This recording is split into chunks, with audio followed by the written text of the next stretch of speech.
Оқушылар, бүгін бізде оқу және тіл дамыту сабағы. Біз бүгін Шәкәрім Құдайбердіұлының шығармаларымен танысып бітіреміз де жаңа тақырыпқа көшетін боламыз. Енді тағы да есімізге түсіріп жіберейік, ұмытып қалмас үшін. Шәкәрім Құдайбердіұлы бізде кім еді? Кімнің суреттегенде Шәкәрім Құдайбердіұлының деп айтатындай болу керекпіз. Сонымен Шәкәрім Құдайбердіұлы ақын, аудармашы, композитор, жазгерлер деген өлеңмен таныстық.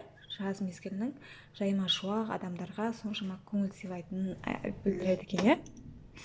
Одан кейін адамдық борышын, адамдық міндетін ол еңбек ету, білім алу деп айтады өлеңінде.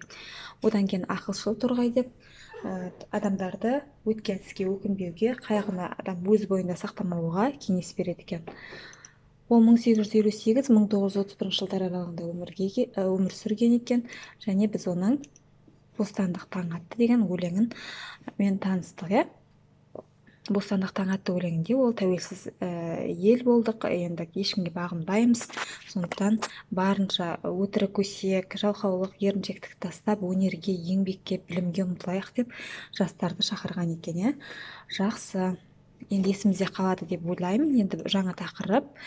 Бүгін қазанның 27-сі сейсенбі, Майлықожа Сұлтанқожаұлы деген тоже ақынмен танысатын боламыз. Майлықожа Сұлтанқожаұлы кім екен? Кәнеке, ақын, шыншыл ақын, сыншыл ақын, ел қамын ойлаған, сауатты, сол заманда діндар дегеніміз ол дін ережелерін білетін адамды айтамыз. Қазір молда деп айтады ғой, дін ережелерін, дін туралы көп білетін адамдарды, соны діндар деп атайды екен. Және сол заманда ол тәуелсіздікті аңсаған күрескер ақынымыз екен. Бізде кітапта 42-ші бетте тұр. Майлықожа Сұлтанқожаұлы ол 1818 жыл Түркістанда туылып, өмірінің соңғы жылдарын Қарқаралыда өткізеді екен. Ол Майлықожа Сұлтанқожаұлы жаңа Түркістанда туылдық дедік. Оңтүстік Қазақстан облысы Қызылқұм жерінде туып өскен екен. Әкесі Сұлтанқожа сауатты, көзі ашық, білімді деген мағынаны білдіреді. Сол заманда білімді, діндар адам болған. Майлықожа әкесінің үйретуімен сауат ашып, кейін өз бетімен көп ізденіп, заманына сай білім алған екен. Майлықожа әкесінен 14 жасында жетім қалып, жоқшылық, мұқтаждықты көреді. Әкесі қайтыс болғаннан кейін ол көп қиналады екен.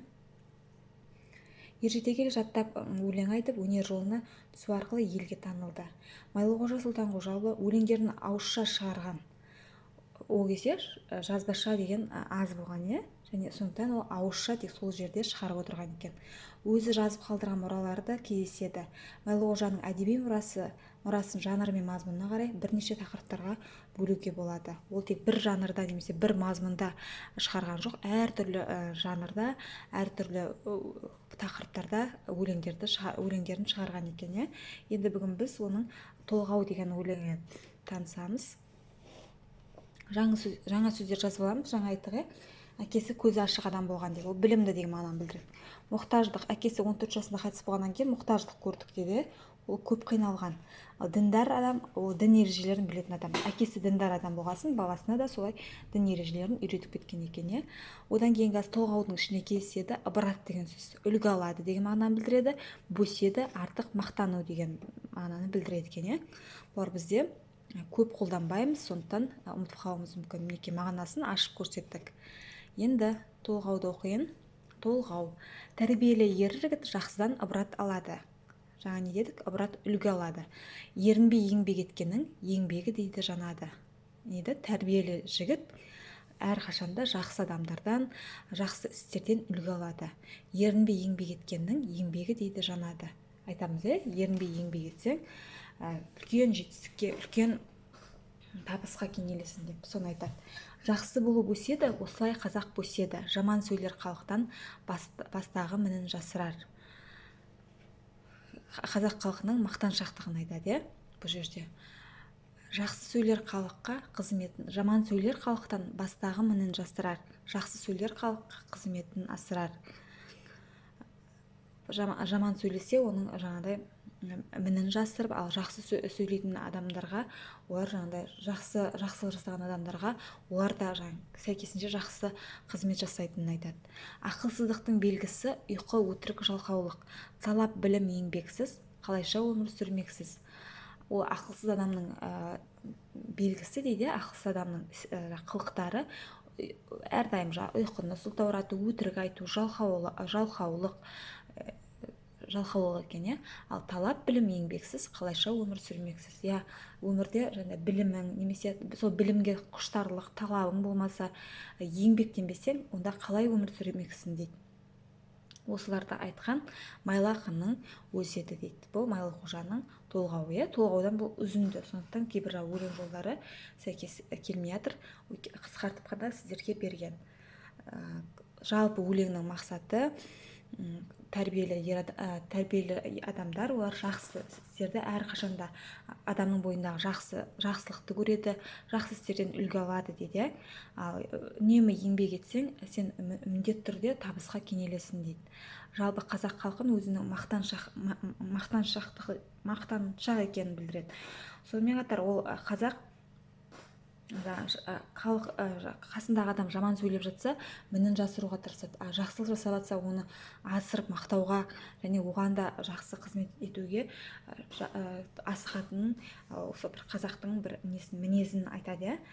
Енді бұл өмірде талаптанбай, еңбектенбей, әрдайым ұйықтай беріп, жалқауланып жата беретін болсаң, онда өмірдің ешқандай мәні жоқ дейді.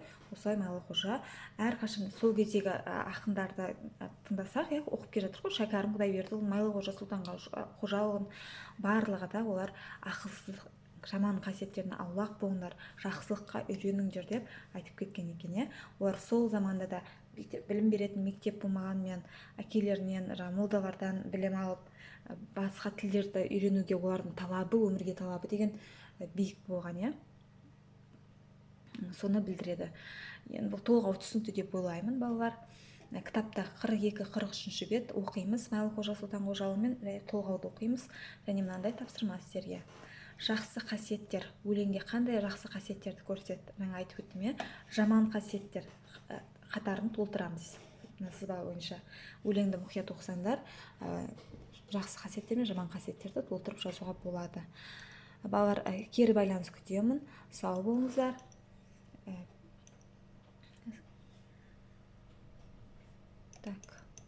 Сау болыңыздар.